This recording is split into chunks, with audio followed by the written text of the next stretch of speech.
Hello, Bianca. Hi, everyone. Welcome, welcome. We are live on the 1st of May, connecting to deliver the monthly horoscopes here at Aura. I'm here with Bianca, who has been our in house astrologer for the past 3, 4 years. I always keep I think it's 3 years. three because I think it was 2021. Yeah. Anyways, we started together and we're entering our fourth year. And it's something that we started right from scratch here at Aura to give you a little bit of insights about what's happening in the stars while we navigate the world of our health and how to connect back with it from a more, let's say, spiritual angle. And Bianca has been giving us lots of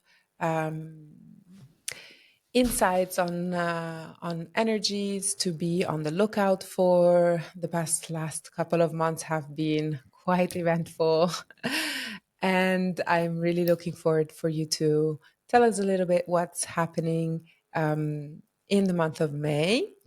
But maybe also, if you want to start by giving us a little recap for those who are just discovering the horoscopes, what's happened in the past couple of months, what has been noteworthy that we bring into this month. Yeah, for sure. Well, at the end of March and then into April, we had a 2 week eclipse season period, which was interesting. I know I can speak for myself when I say that I felt it and it hit me. Yeah, eclipses are very powerful. I don't know. I don't love the word portal, but it is kind of a good word, just like portals of transformation. Let's normalize the word portal. Yeah. you know. I don't know. Like I love the woo stuff, but just some of the terms, I'm like, okay, yeah. Anyway, but I mean, they are still new and full moons, but they just have a charge to them that a regular new and full moon do not. That's why it's not a good idea to like do rituals or crazy things while they're happening. But anyway, so we had that, and then last month we also had Mercury retrograde on top of that. So it was a lot, but the good news is we are almost out of the Mercury retrograde shadow. We'll be fully out of it on the 13th of May. So that's something that a lot of people don't know. Any retrograde planet, but it's especially, I think, helpful to look at Mercury, will have a shadow period before and after. So for Mercury, it's 2 weeks before and 2 weeks after the retrograde period. We're just like, it's good to still be a little careful about things because we're going over the same degrees of when Mercury is going to be retrograde. So like those can point to some like problem areas potentially. But yeah, so that was, yeah, the past couple months have been very interesting. This month is going to be a little bit more chill, I would say overall, but things are definitely ramping up by the end of the month with Gemini season, which is always usually a bit more fast paced than Taurus season. And then we also have Jupiter moving into Gemini, which I'll be speaking about. So yeah, I mean, overall, we're in Taurus season for most of the month, which is really nice. You know, Venus ruled season, really great time to ground into nature, into your senses, to like slow down a little bit, do things more deliberately. We also have Pluto retrograde starting tomorrow, which is normal. It happens every year for 5 months. So yeah, that'll be from tomorrow, May 2nd until October 12th.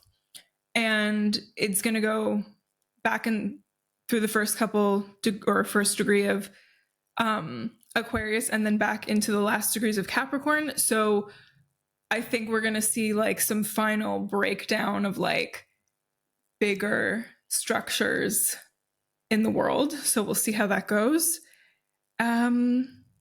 Yeah, that's the first little preview I'll share. Yeah. All right. And thank you for just giving us a brief reminder of what happened. I feel like it's been, I mean, I just either I'm surrounded by people who just had like a very hectic couple of months, or yeah, I'm just curious also if you are watching this, to let us know how these last couple of months have been for you, if it's brought up new insights, new versions of yourself that you would like to explore. I know that for many it's been a time of rediscovering also the definition we give uh, to ourselves. So being open to just observing and being more in tune with this intuitive, let's say, version of ourselves. Yeah, But for yeah, sure. thank you.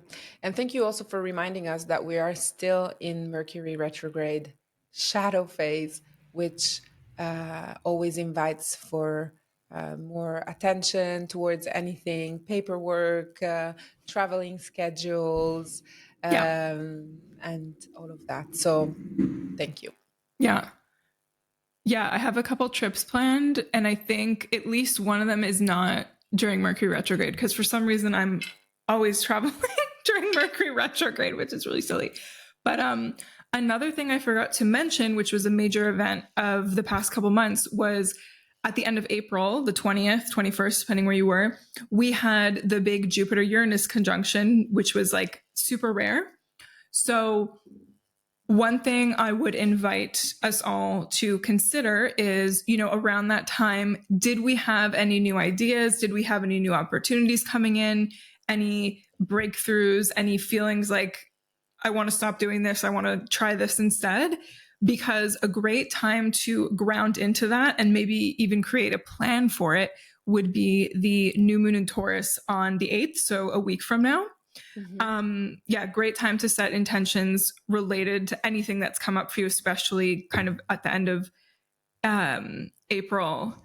And yeah, there's a really nice alignment between Mars and Pluto, which are both very powerful planets. So it's giving us this really nice momentum. So yeah, that's a nice one to look forward to next week to like get the ball rolling on things. And yeah, not an eclipse, just a regular new moon. So that's nice. That's nice. A Yeah. little time to, yeah, bring all that energy down and just rejoice in the new moon's energy. Yeah. And yeah, it's nice also because for most of the month, the inner planets and some of the more outer ones are all in Taurus. So we can like really ground into that energy. At the same time, Mars is in Aries. So if things kind of felt stalled or didn't go quite right last month, especially with Mercury retrograde, eclipse season, all the craziness, this is a nice month to like get things done for sure. With Mars being in Aries, that's its home sign, domicile. So yeah, just a good moment to get going on things, I would say. Finally, I would say, because I Yeah. felt so stuck on Yeah. so many levels. Yeah. And I feel that I think we were saying, was it in our last call we were saying it's like a little bit like driving with your feet, like one on the accelerator and one on the brakes, I right? think probably because we were probably talking about that in the context of Mars and Pisces and Saturn and Pisces being together, because that's exactly what it is. Like Mars is very more gas and Saturn is often brakes and obstacles. So totally makes sense. That was probably last month. Yeah. Yeah, and I Mm-hmm. feel like we've been in this energy, and now finally we can just like put the autopilot and just get stuff done. Mm-hmm. It feels like not like, yeah, yeah. Yeah, for sure. More momentum this month. Like there's no doubt about that. Another nice thing is um, all the planets that are in Taurus will be forming a conjunction to Uranus, which again can bring a lot of like new energy, kind of electricity, sudden changes to certain planetary energies. Like on the 13th, we have the sun and Uranus linking up. What else? At the end of the month, we have Mercury and Uranus. And then on the 20, where is it? Yeah, and then, sorry, on the 18th, we have Venus and Uranus linking up in Taurus. So there's like, yes, things are in Taurus, which isn't always about like such a drastic change, but because Uranus is involved, it like will help shift things and keep them moving, which is nice. Yeah. Great. Amazing. Yay. Yeah. So yeah, Mercury will move into Taurus on the 15th, which can help us, yeah, be a bit more deliberate with how we're thinking about things or going about things. Yeah, maybe thinking about things in a bit more of a practical way than in areas where we're just kind of like, go, go, go. The 18th is a nice day because the sun and Jupiter and Taurus are aligning. So look out for that. There might be some luck coming your way, some nice expansion, being able to look at things differently, which is pretty cool. And then on the 20th, Gemini season starts. So things will definitely shift there. I feel like there's always like a picking up of the pace when we have like Gemini planets or Gemini season starting. It's an air sign, so it's more about communication and ideas and linking things together. It's mutable, so it's a bit more flexible and adaptable. Yeah, great time to open up to your curiosity, get to know people, especially once Venus moves into Gemini on the 23rd. And yeah, we'll really be feeling the Gemini vibes once Jupiter moves into Gemini as well. That's exciting. That's exciting. Yeah. Yeah. Yeah. So I'll talk about the full moon in Sag really briefly, and then Jupiter and Gemini, which is kind of like the main event of the month. So yeah, we're gonna have the full moon in Sagittarius on the 23rd. This is a really nice one. So it's like we've got the sun, Mercury, Venus, Jupiter, all in Taurus. So that's nice. Oh, sorry, not the sun, because we're in Gemini season, but everything else is in Taurus. And then we have the ruling planet of Sagittarius, which is Jupiter, forming a nice sextile to Neptune, which is a great moment for like spirituality or giving back or seeing things from a higher perspective. And then also Jupiter is making a trine to Pluto, which is a great time to like adjust things in your life and make positive changes in general. So that will be a really good one. And you can also look back at like where you were at in early December, about 6 months ago, to see like, or maybe it was late November, but anyway, when Sagittarius season was happening, like what was happening around that time? What did you start? Like, is anything coming to fruition now? Is what I would ask. And yeah, then on the 25th, Jupiter and Gemini, which is like the main event. The main event. Okay. So I find like, so Jupiter changes signs approximately every year. And I feel like it really, really sets the vibe for things. I think a lot of Jupiter in Taurus put this emphasis on like the financial system for one, also nature and things like that. But with Jupiter moving into Gemini, it's definitely going to be a lot more about information and communication. So some of that will be great, hopefully. And I think some of it will also be not so great because Jupiter exaggerates and emphasizes whatever it touches or whatever sign it's in. So the thing with Gemini is, yes, it's information. Yes, it's new ideas. Yes, it's all these great things, but it can also be like an overload of that. So, I mean, what I've been really thinking about, and I encourage other people to think about too, is just like, what kind of information are you taking in now? what kind of like distractions are you letting in? And like distractions aren't necessarily a bad thing. Like, of course, you know, we're not robots. We want to scroll on whatever once in a Platform while. We of want to our keep up with things. choice. Totally fine, right? Like, let's be realistic here. But I think for some people, things are going to get like extremely overwhelming in this like 1 year period of Jupiter in Gemini. So it's really, really important to cultivate like discernment in everything that you're taking in.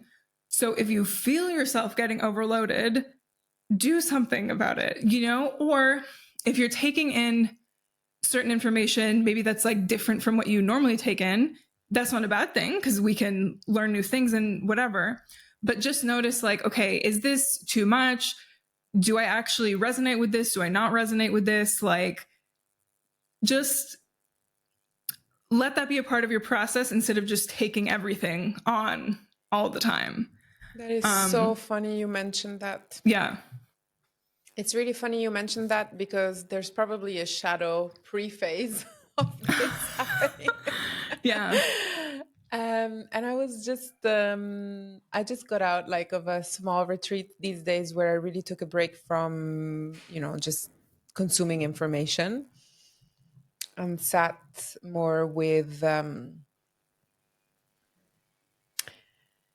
whatever is coming up in my head and in my heart. And when I was jumping back into social media or just like the information I usually consume, I did feel this sense of overwhelm and just also of maybe reducing my exposure to certain types of information, which is very funny you mentioned this because I really felt it. I really felt like I actually said to myself earlier this morning, I said, I want to sit down and actually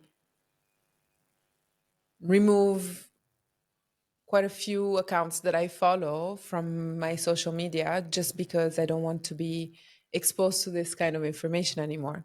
Yeah. So that's funny. Yeah. I'm sure like other people are starting to feel it too, and better to like consider it now rather than like in the middle of Jupiter and Gemini. Like it might be a bit less overwhelming to kind of tackle it now. Yeah. I've been experimenting things a little bit. Like I had re-downloaded TikTok like not long ago, but I just found myself like being on it way too much, like just watching things, not even like engaging or whatever. And I'm just like, nope, yesterday I deleted it from my phone. We'll see if I go back on. Don't care for now. And then I don't know. I love watching things, whether it's on YouTube or a show or whatever. But yesterday I just like felt really overwhelmed. And I just like, in those moments where I would maybe watch something, I just like listen to a podcast instead. So at least like one sense was out of the equation, you know? So yeah, even experiment in little ways like that. Like it might be difficult for us to go completely cold turkey from things, but just like see where you can like make those adjustments and see how it makes you feel. And also like, don't be afraid of being alone with your own thoughts, and like trust that you can probably get enough inspiration or information from yourself, and maybe you don't need certain external sources as much as you think that you do. Yeah. Yeah. Yeah. I mean,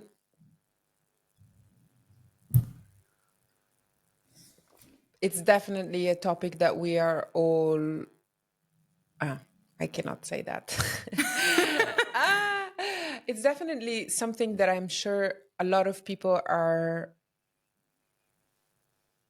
observing, how much we are consuming lots of information, probably more than our brains are even capable of taking in. I remember reading this research about like just from the moment you step out of your bed and the moment you get to your office chair or wherever you go to work, your brain is already in contact with so much information that it's not normal. I can't remember the actual, I Yeah. will try and find it for next time, but I think they're, sorry to interrupt.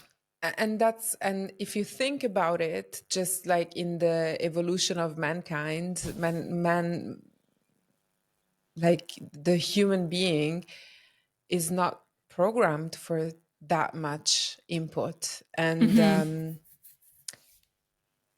if we just look at it intellectually, it's probably a very good idea to reconnect with ourselves for a while and just see how much we are actually willing to take in. Yeah, 100%. One thing I remember reading is something like us now in this day and age, on an average day, we take in like the same amount of information as like someone in medieval times would have taken it in their entire lifetime. Wow. Which is nuts. Like it's something like as crazy as that, if it's not exactly that. And yeah, another thing I I do my best to experiment with is like, you know, a lot of us are like such curious people and we want to learn all the time and blah, blah, blah. And that's like totally cool. But especially in the mornings, I've been trying to not overload my brain with stuff. And like, if I go for a walk, I just like won't listen to anything. Or if I listen to something, it's music instead of like podcasts, like da da da, you know, and you get, and I mean, podcasts are great. Obviously, like I have one, I like them. But I think, yeah, mornings can really set the tone for the rest of your day, and like having more space for your own thoughts, especially because like the first hour after you wake up, like I think your brain is like still processing things for the night before. You're still kind of asleep, like you're in this Absolutely. dreamlike state, you know. You might have amazing creative ideas, but you're not going to have them if you're like already like listening to other people's words or like taking in other people's photos or things they're saying or whatever. So yeah, something to think about. Yeah, I mean, if you can adopt one morning routine, maybe that could be it, you know, just to allow your brain to come back to life after the night. I think you were in my sleep class last month, and I was talking about how during the night we process a lot of whatever is happening during the day, and it's a pretty yeah, it's not as if when we go to sleep, everything stops, you know, there's like processes that actually happen. And so giving your brain that space to just come back slowly without, you know, um, can be very interesting. I mean, I'm one to talk and I wake up and the first thing I want is coffee, and and coffee already is like a stimulant. So you're already putting your brain into a state um, that is different from what you just described. But yeah, definitely something to try. But I also think if you're making coffee as opposed to scrolling on your phone first thing, like that's probably better in the grand scheme of things, you know. And In if the you grand enjoy scheme the of things, ritual yes. of making coffee and you're not glued to your phone while you're doing it, then like Yeah, not so bad, I think. not so bad. Not so Yeah. bad, no. I also have no guilt about it. Good, good. Yeah, nor should you. Yeah. Wow. So again, another month of bringing in more awareness. Always, always, always. Always, always. I feel like it's a constant thread, but it's one that is so rewarding. And we've been talking about this all throughout these last 3 years in which we have worked together.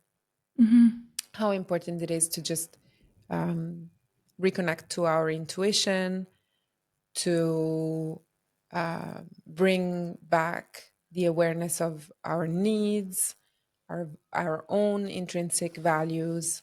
And it can be helpful to navigate these times with the support of the cosmos. So that's why we are doing this for three Yeah. years now.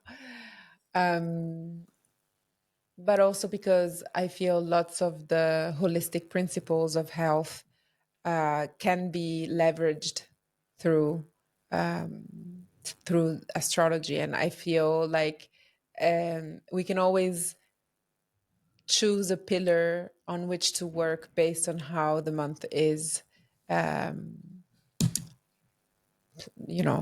laid out. So if you were to choose one of the holistic pillars that we look at Aura, maybe you don't remember all of them, but which one would it be intuitively, just without? Yeah, no, I think, well, because when I did